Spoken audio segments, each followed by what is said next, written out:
I've been reading Kagurabachi since chapter 1 dropped, and let me tell you, this series is stacked with mythic themes, brutal vengeance, and some seriously layered storytelling. So, starting today, I'm going to be breaking down every chapter one by one. And if you're caught up or just getting started, we're diving deep into the meaning behind the swords, the blood-soaked path that Chihiro walks, and what might be brewing beneath the surface. So let's kick it off with chapter 1, where a sword is forged, a father falls, and a son who steps onto a path that he may never come back from. Kagurabachi is a Japanese manga series written and illustrated by Takeru. Upon release, Kagurabachi surpassed such series as Spy Family, Dragon Ball Super, and Boruto on the Manga Plus popularity rankings. Its sudden popularity just skyrocketed when all of a sudden we were seeing it everywhere. Memes galore, and that's what kind of got me into it, where I saw this badass character, scar on the side of his face, holding mythical swords as they seemed, radiating with power. The memes of Kagurabachi popped onto the scene where it seemed like it was going to be just as big as the big three: Naruto, Bleach, and One Piece, even though One Piece, we'll take it as it is. So let's get into it.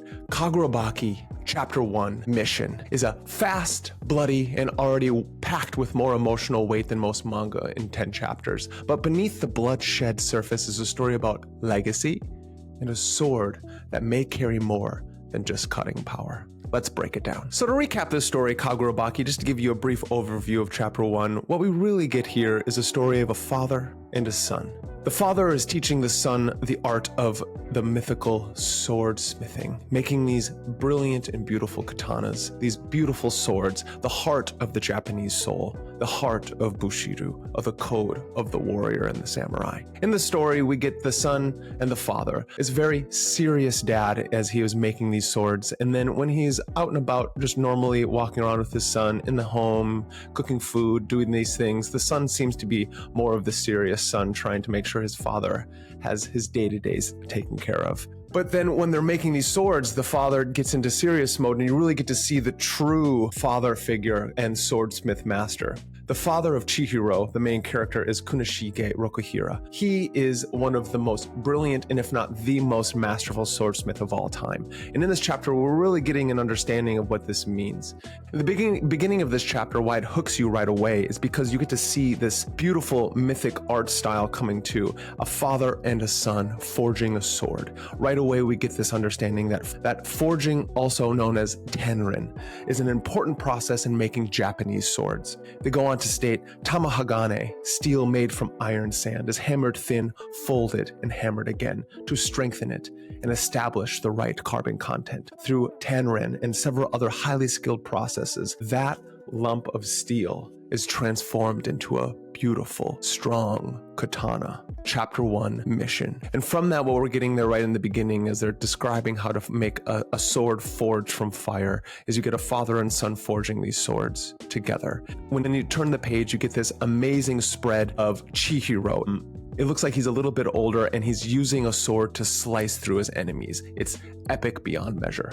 And then after I turn the page one more time, we get this just serene, beautiful scene of a father and son walking down the walkways in their Japanese homes. And they're just talking about how bright the sun is out today. We get this beautiful scene of this father and son walking, and it's very analogous to what would just happen with them forging these swords from fire. And from fire, we get the sun. And the father is then also talking to his son. And it goes back into the forge as they are breaking down exactly how to make these swords and how tough it is when his father is in serious dad mode. His name is Kunishige Rokuhira. He's the most famous swordsmith in the land. He makes special katanas with his own unique method. Chihiro every day is moving along with him, learning to be a swordsmith. He wants to take on his father's epic legacy because his father is the most well-known swordsmith in all the land. Why is he like that? We're not getting that right away.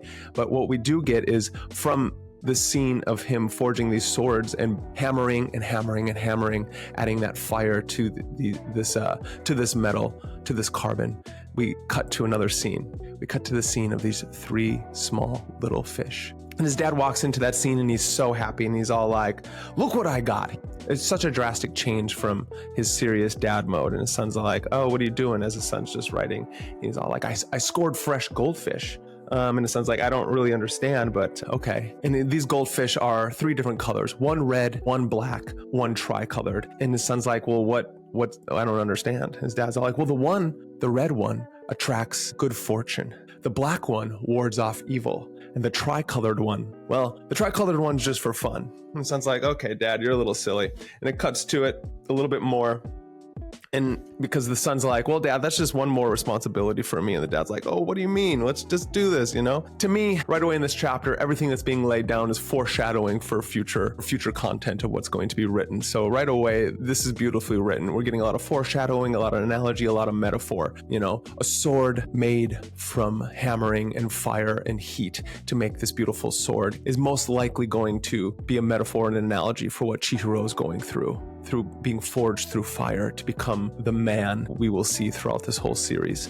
And these 3 goldfish seem to be coming along in this chapter to be some kind of foreshadowing to what's going to be going on in the rest of the story. So we move on. What we get then further is a father and son, again, forging these swords, the son wanting to become this a swordsmith just like his father to carry on this legacy. I think this is really important to what's going on in the story. And then you get another character, Shiba.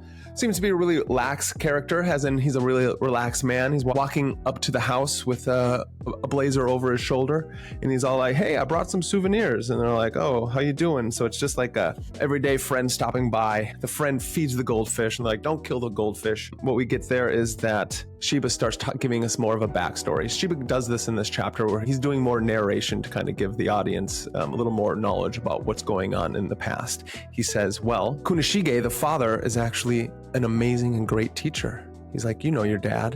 And the dad's like, stop it, Shiba, stop talking about me. He's like, well, 15 years ago, your dad in the Seitai War, I don't know if in the future episodes, I'll probably get better at saying that word. The Seitai War was more famous than guys like him who actually fought in the war. So the dad didn't actually fight in the war, but he seemed to be more famous than everybody else because of the swordsmithing techniques that he used. He says, no, it's not an exaggeration, Chihiro. The epic swords he made ended the war itself. And don't you ever forget that. Your dad saved a lot of people. He is a hero. Chihiro's like, yeah, I've heard that 1,000 times. Like, what are you trying to tell me these things? And he's like, well, I just want to make sure they're always happy to hear it. And it looks like you are, even though in the panel, he's kind of like a son who's really just, you know, like, oh, I get it. My dad's amazing. I'll never live up to him type of thing. That's kind of what we're taking from this. And he's like, well, you're a hard worker, Chihiro, aren't you? And one day you will be just like your old man. He's like, yeah, I've heard that 100 times too. And so Shiba and the dad kind of go back and forth, and Shiba's like, I talk too much, and so he leaves. And then the dad is like, you know what? If you want to be like me, you know, I think that you can, and I'm going to have to be able to train you to be like so. I've just been teaching you sword making techniques. And what I need to do is I need to talk to you about something else. So he takes him into the sword training room, and he gives him a few pointers. He's like, well, if you're going to follow in my footsteps in becoming a swordsmith, we're going to have to give you a few lessons. Chihiro goes, Dad, I'm not joking. I really want to become a swordsmith like you. And he's all like, well, okay, I know you do. And so he brings him into a room. You get this nice panel of him opening the door, and there's a sword there sitting, waiting. And so he picks one up and goes, there's a few of them stored in the basement, mostly katana I made before you were born, Chihiro. Chihiro's like, well, katana you mean you used in the war? He's like, yeah. So it kind of gives us like, he used these katanas in the war, and now he has them back. So he gave these katanas away that they were speaking about, and then got them back, and they're sitting somewhere in the home. So this could be another foreshadowing technique of what's going on in the future. Kunishige goes on to say, katana have always saved lives and slashed open new eras, but I'm sure you know, they're still tools for killing people. And we are complicit in each and every one of those deaths. If they fall into the hands of evil, they can kill good people. And as swordsmiths, we always have to keep that in mind. This is beautiful. This is a father really giving a son a life lesson, not just the everyday sword making techniques, and not just the silliness of a father raising a son. Looks like he's raising his son on his own. The father goes on to say, katana should be wielded by those dedicated to vanquishing evil and protecting the weak. To have, we need principles and accountability. These are two things. One day, you will sell your first katana, and when you hand someone a katana, those two heavy weights will fall on your shoulders. Those two heavy weights, accountability and responsibility. Can you carry that burden, Chihiro? Chihiro's like, as a son, he's like, oh, I don't, that's pretty heavy, Dad. I don't know. But I'm committed to taking that on The father's just like, we'll just have to get back to work then. I will just have to trust you. And this is such a beautiful dichotomy of what's going on in this whole story of a father and a son, each one taking on its own responsibilities in the household, and then in forging and making these swords, a dad trying to instill responsibility, yet still trying to have his son understand that day-to-day life, we need to have fun and silliness. And so we need to balance these two things with what we truly are trying to do. And if you're going to take on the legacy of swordsmithing, you have to understand what swordsmithing is. It's not just making a material object, but truly it is something that we're taking that has consequences to it. And so these swords are forged with spirit and fire. And in that spirit and fire, we are going to give them to others. And we must know that every person we give them to, we are taking on every death, and that is a burden. And are you willing to carry that weight? That to me sounds like, Chihiro, are you willing to take on my legacy and carry the weight of what is going to come in the future chapters? Again, brilliant writing. It makes my hair stand on end when I read these chapters, especially with how beautiful this art is. And then we get a page where the dad, with his back to his son, is walking away. And the son is like, well, you're going to clean up your mess? Because what the father did is he sliced tatami mat in half as he picked up that sword with it when he was telling his son all those things. And then it cuts to a scene where you see a mob boss in a city. And so what we get here next in the as the pages turn is we get 38 months later and a mob boss there. We get a mob boss from the Yakuza clan. And what we get is just a bunch of dialogue. It looks like there's a bunch of a movement that is trying to go up against the Yakuza. It looks like just a bunch of normal everyday people who we don't really know what's going on yet, but the Yakuza clan is slicing them in half with basically killing them with a bunch of katanas. And they're interrogating the one last man that is sitting there. And then through the conversation that is going on, they're trying to basically be like, who's this movement trying to come up against us? And the guy they're interrogating is basically like, you Yakuza, you're just a bunch of losers. You just, like, he's standing up. He's showing his bravery. Does that bravery work out? Well, he does start to tremble in fear as we get a character in a dark hat, looking kind of like a badass, braid down, wearing a kimono underneath. What this is this is the first time we see a sorcerer. This is the first magic user we have in this story in chapter 1. And he's kind of goes down. He's all like, have you seen sorcery before? You and your bravery. This is often rooted in ignorance. I ask you a question. It's your first time, isn't it? He's like, yes, this is the first time I've seen sorcery. And as he's talking about that, a tree comes up from the ground. So this character is using his sorcery to create a tree from the ground that wraps around this man's head, the man they're interrogating. And pretty soon what we get when we understand is that that man is going to be pulled into the ground. That's kind of what we see through time. And that tree will disappear, and so-calledly the man's head with it. And then all of a sudden, this character, he's all like, he's talking to the Yakuza clan member. The Yakuza clan head boss is kind of shaking in fear by the appearance of this sorcerer. This member that we come to find out is from the Hishaku, this secret society, the secret organization that is in Japan at this time. And then what he does is he holds up his hand. His hand has a certain insignia on it. That insignia looks like a flame, but when you're looking at the manga yourself for these panels, you can kind of, let me know in the comments what you think that insignia entails. And then he disappears in fire. And then we cut to Chihiro on these 38 months later, older. He's got a scar on his face. He looks more sullen and dross, like something massive has happened. A big toll is taken on his life. And then out of nowhere, Shiba appears on the train. He's like, hey, Shiba, I thought we were meeting in town. Shiba's all like, well, I figured I'd just show up. So this kind of tells you that Shiba's a little more than what we think. Shiba being a warrior in the war, when he's telling the story those 38 months ago to Chihiro, like, I was a warrior in the war, but your father was better than I. He was more important than all us warriors in the war. And you kind of have to ask yourself, well, how is he more important? It comes to find out that these swords that he made and that he handed to those that we find out in this chapter, these swords that he made were of power and helped end this war. And Shiba, a warrior in that, is now with Chihiro, kind of as an assistant, a friend, so to speak, another mentor. And they're kind of conversing about what's going on and where they're going. And in that, he's all like, hey, don't you think that scar on your face, don't you think you could probably heal that?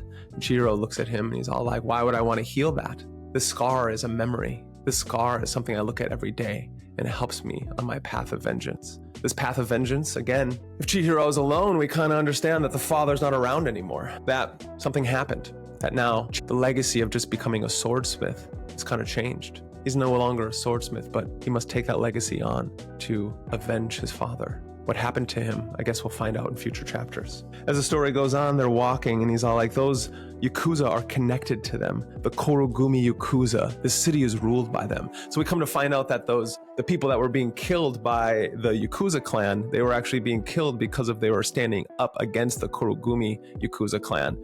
And so just like mob bosses do, they bring people in, they intimidate, they kill. And as Chihiro is walking, they see upon a banister high in the sky, 4 bodies hanging.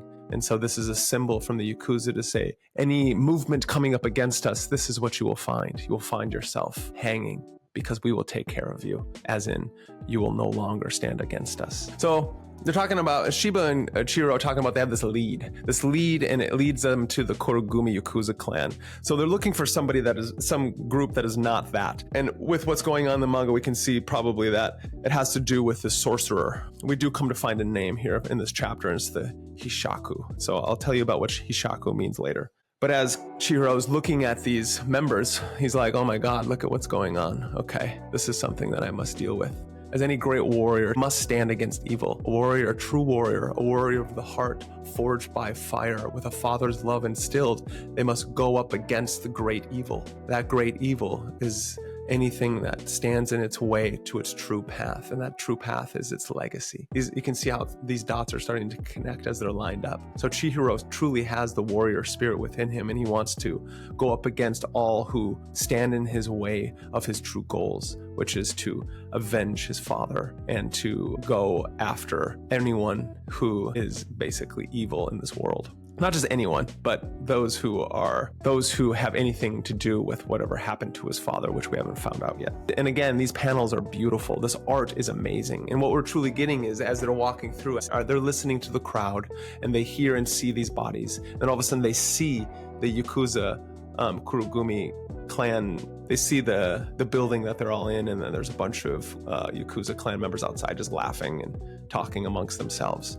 And they're kind of like talking about how they went and captured these 4 people and they killed them, and how great they are for doing this and doing their job. And then all of a sudden a sword's right next to the guy's head as he's sitting there. So it's embedded into the wall. Let alone, what do we know? To be able to throw a sword that hard, whoever threw that sword's got some power. I forgot to say is that Shiba just appeared in the train. So that means Shiba must have some kind of sorcery himself. Sorcery, his power of maybe teleportation. What are we getting here? So back to where we're at in the story is that a sword appears, and what we get here is like a badass, I can't wait for this to be animated, such a badass scene of Chihiro falling onto the table where all these Yakuza members are, and he grabs the sword and slices everybody in half, basically killing them all. Epic proportions. And then Shiba's in the background kind of giving comedic relief, and he's pointing, he's like, I'll just go take care of these guys over here. And so Shiba's really got that like comedic relief in the land of Chihiro's seriousness.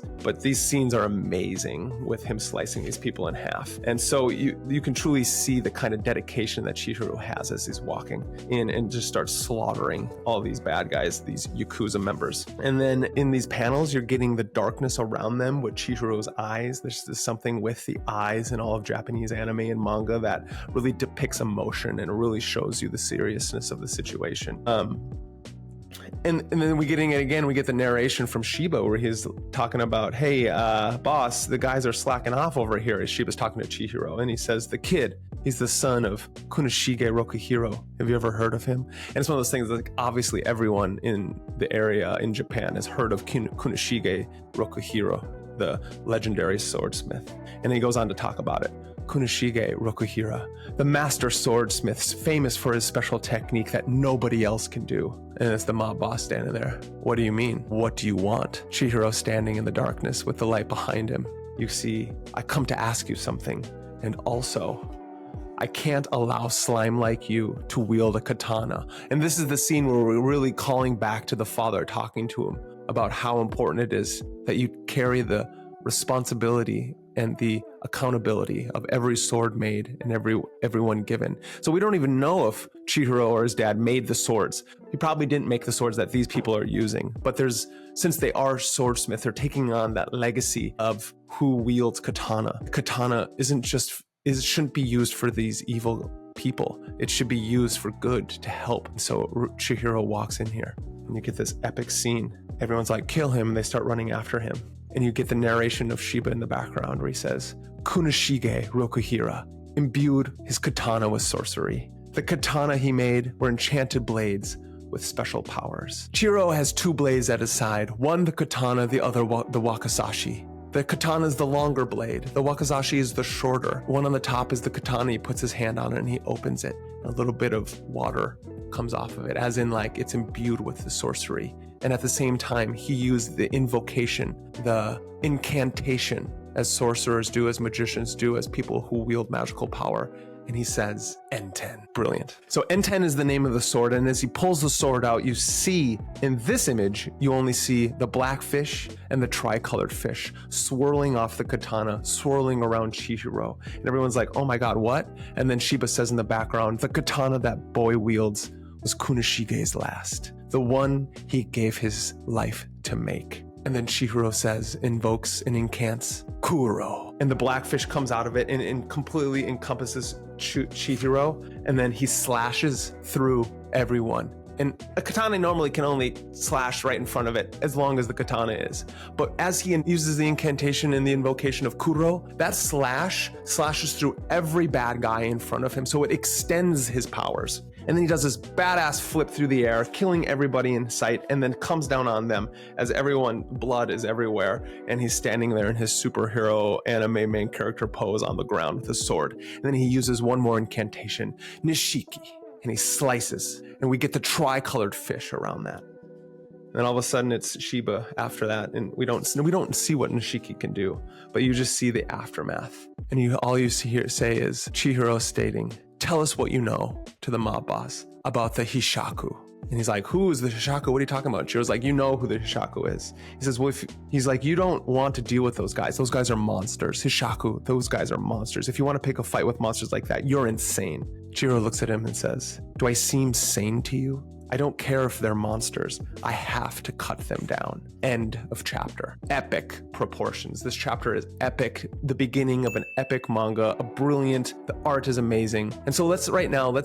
break down a little bit of what we have with these abilities and what is Enten and what is the symbolism and myth of these things. So let's talk about the swords. In mythology, the forging of a blade is never just physical. From Excalibur to Kusanagi no Tsurugi, legendary swords are often extensions of a soul or symbols of a divine purpose. Chihiro's blade, forged by his father, feels just like this. It's not just a tool for vengeance, it's an inheritance of power, yes, but also of will. So Enten, which it kind of seems like it's the goldfish summoning spell. Enten means heavenly abyss or the depths of heaven. The function of this seems to be a vocal incantation to summon the goldfish from the enchanted swords. So 3 goldfish came off this sword. We technically only saw 2, a black and the tricolored one, which calls back to the 3 goldfish that the father brought.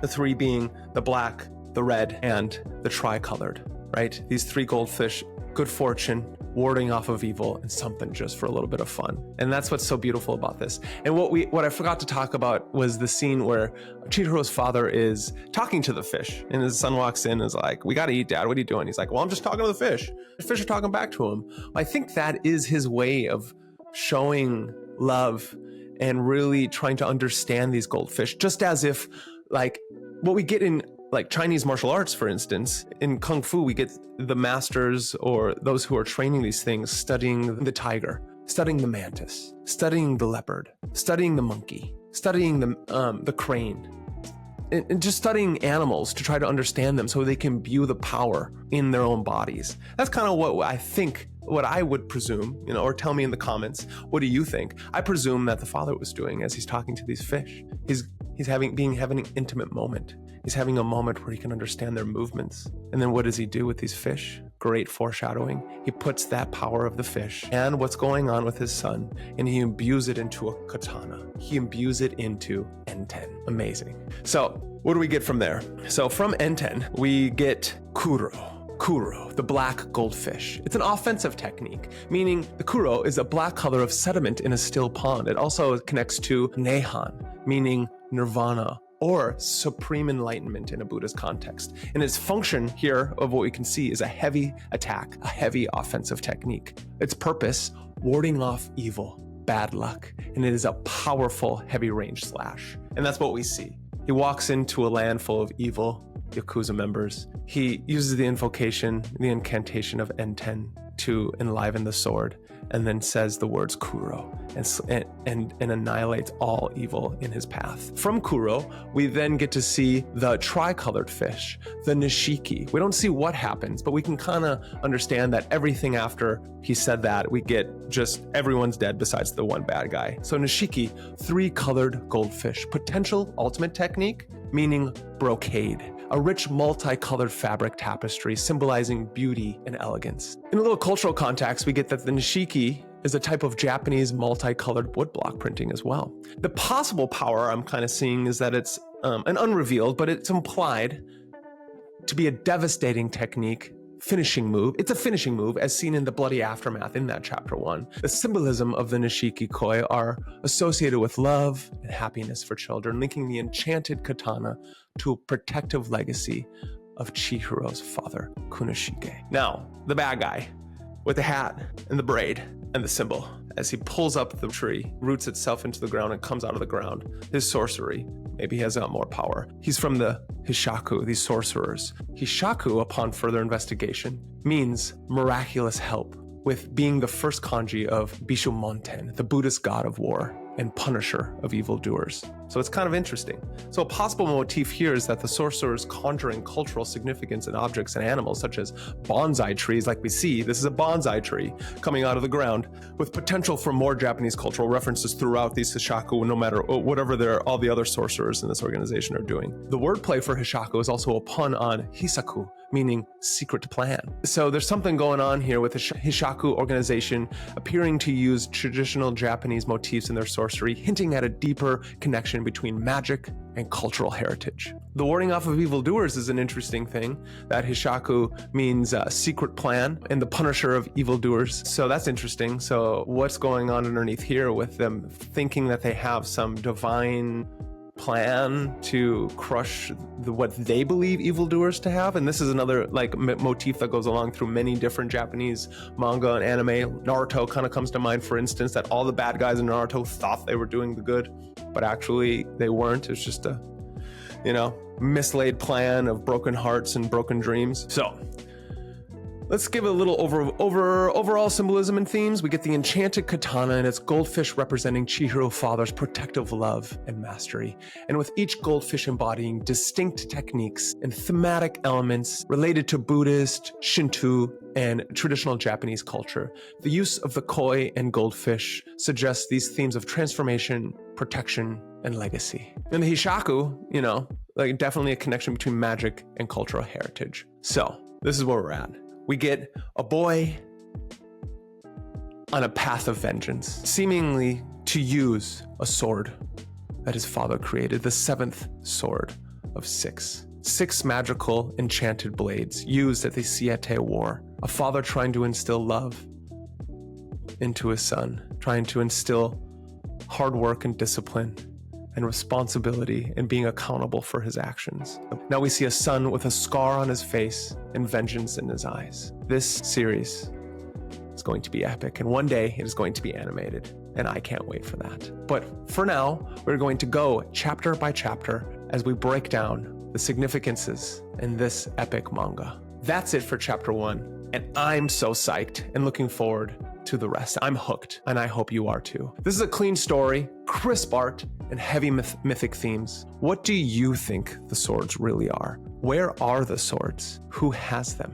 Drop your thoughts below in the comments. And if you want more of these chapter by chapter breakdowns with a bit of myth and magic mixed in between, subscribe, like, and hit that notification bell so you are up to date on every episode that I drop. Kagurabachi is just getting started, and I think it's going somewhere deep. Until next time. Boom.